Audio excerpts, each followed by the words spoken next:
नमस्कार। अभी इन दिनों भाजपा में जिस प्रकार से दूसरे दलों के नेताओं का आना जाना लगा हुआ है, हो सकता है आगे आने वाले समय में हमें अलग पैटर्न की खबरें सुनने को मिले। तो आज के इस एपिसोड में बताऊंगा कि आगे आने वाले समय में अगर ये स्थितियां जारी रहती है तो भविष्य में हम किस प्रकार की खबरें सुन सकते हैं, किस प्रकार की खबरें हमको सुनने में मिल सकती है। जैसे कि पहली खबर कुछ इस प्रकार से हो सकती है कि भारतीय जनता पार्टी की रैली में लगे भाजपा मुर्दाबाद के नारे। जी हाँ, भाजपा की एक रैली चल रही थी, उसमें अचानक से भाजपा मंच से बोला गया, पीछे से मुर्दाबाद के नारे गूंजे। मामला वहाँ विवाद की तरफ बढ़ा, मगर थोड़ी देर की जांच के बाद ये स्पष्ट हुआ कि जिन लोगों ने मुर्दाबाद बोले वो अभी थोड़े दिनों पहले ही कांग्रेस के जो नेता भाजपा की तरफ आए हैं, उन नेताजी के साथ आए हुए समर्थक थे। उनका कहना था कि अभी आज से पहले उनको सिर्फ भाजपा मुर्दाबाद बोलने की आदत थी, अब वो भाजपा में उनके नेताजी के साथ साथ आ गए हैं, अभी जिंदाबाद बोलने की आदत हुई नहीं है, इस आदत में ढलने में थोड़ा समय लगेगा। तो एक खबर यह भी हो सकती है। दूसरी खबर कुछ इस प्रकार से भी हो सकती है कि भारतीय जनता पार्टी ने अलग अलग मोर्चों के साथ एक नए मोर्चे का गठन किया है, ट्वीट डिलीट करो कमेटी।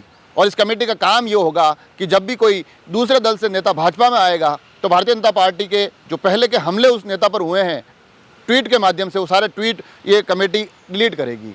और वो जो नेताजी नए नए भाजपा में आए हैं, अगर उन्होंने भी पहले भाजपा पर कोई हमले किए हो, कुछ अलग अलग भाषा का प्रयोग किया हो, तो वो सारे के सारे ट्वीट इस कमेटी के द्वारा डिलीट किए जाएंगे। चुनावी साल में इस ट्वीट डिलीट करो कमेटी को बिल्कुल सुपर एक्टिव मोड पर रहने के पार्टी की तरफ से निर्देश दिए गए हैं।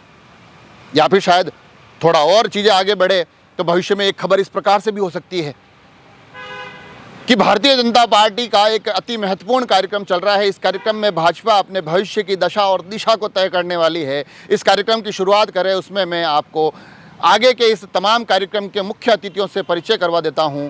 कार्यक्रम जिसमें कि भारतीय जनता पार्टी के भविष्य की रूपरेखा तय करनी है, उस कार्यक्रम के आज के आयोजन के मुख्य अतिथि होंगे ज्योतिरादित्य सिंधिया, मिलिंद देवड़ा, अशोक चौहान, महेंद्रजीत सिंह मालवीय, और उनके साथ महत्वपूर्ण भूमिका में मार्गदर्शन के रूप में मौजूद रहेंगे अमरिंदर सिंह। जी हाँ, ये तमाम लोग मंच पर पधारें और ये कार्यक्रम की शुरुआत करें जिसमें कि हम भारतीय जनता पार्टी की भविष्य की दिशा और दशा तय कर सकें। या फिर खबर शायद भविष्य में इस प्रकार से भी हो सकती है, अगर अगली खबर की तरफ बढ़े, कि भाजपा के एक ही राज्य में भाजपा के 3 गुट भिड़े। क्योंकि इन दिनों जो खबरें चल रही थी कमलनाथ जी को लेकर, तो शायद अगर वो सच हो जाती है तो इस प्रकार की भी ये खबर आ सकती है कि भारतीय जनता पार्टी के 3 गुट आपस में भिड़े। भाजपा शिवराज, भाजपा सिंधिया और भाजपा कमलनाथ, इनके कार्यकर्ता आपस में भिड़ गए। बहुत जोरदार तरीके से मुठभेड़ हुई। बताया ये जा रहा है कि इस पूरे मामले में भाजपा शिवराज के 10 लोग घायल हो गए। और उसका जो मुख्य कारण बताया जा रहा है कि भाजपा सिंधिया और भाजपा कमलनाथ, ये दोनों एक दूसरे के बड़े परिचित थे, इनके कार्यकर्ता एक दूसरे को लंबे समय से जानते थे, तो वो एक हो गए और उन्होंने भाजपा शिवराज के लोगों को घायल कर दिया। ये खबरें इस प्रकार से हो सकती है। और खबरें शायद इस प्रकार से भी हो सकती है कि भारतीय जनता पार्टी के एक कार्यकर्ता को एक नए नवेले पार्टी में आए हुए नेताजी ने धमकाया। और ये ऐसा दूसरी बार हो रहा है। जब वो कांग्रेस में थे तब उस दौर में उनकी सत्ता थी, तो उस वक्त भी इस कार्यकर्ता को धमकाया था।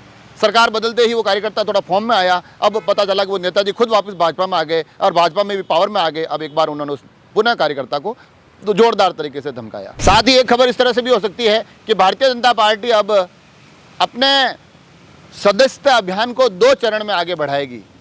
पहले चरण में सिर्फ वो लोग सदस्यता लेंगे जो किसी भी राजनीतिक दल का हिस्सा नहीं है, और दूसरे चरण में तमाम वो उन लोगों के लिए सदस्यता कार्यक्रम चलाया जाएगा जो किसी और दल से भारतीय जनता पार्टी में आ रहे हैं। और क्योंकि दूसरे दल से आने वाले लोगों की संख्या ज़्यादा है, तो वो लंबे समय तक ये दूसरी चरण में जो सदस्यता अभियान है वो चलेगा। पहले चरण का सदस्यता अभियान सीमित समय के लिए होगा। या फिर आखिर में चलते चलते खबर यह भी हो सकती है कि जो नए नवेले नेताजी अब धीरे धीरे दूसरी पार्टियों से भाजपा में आ रहे हैं, वो अपना जब प्रेस नोट प्रेस में भेजा करेंगे, तो उसमें जो पुराने प्रेस नोट वो जब दूसरी पार्टी में हुआ करते थे, उन्हीं प्रेस नोट को भेज दिया करेंगे। नीचे एक नोट डाल दिया करेंगे कि इस प्रेस नोट में से अब जहाँ जहाँ कांग्रेस लिखा हुआ है उसको काट के वहाँ भाजपा लिख देना और इस खबर को चला देना, इस खबर को छाप देना। तो ये सारी खबरें आ सकती है। जिस प्रकार का वातावरण चल रहा है, एक राजनीतिक जो ये पूरा माहौल चल रहा है, उस माहौल से कुछ हल्के फुल्के पल खबरों के रूप में आप तक पहुंचाने की कोशिश की है। आप सभी लोग जुड़े रहें राजसमंद एक्सप्रेस से।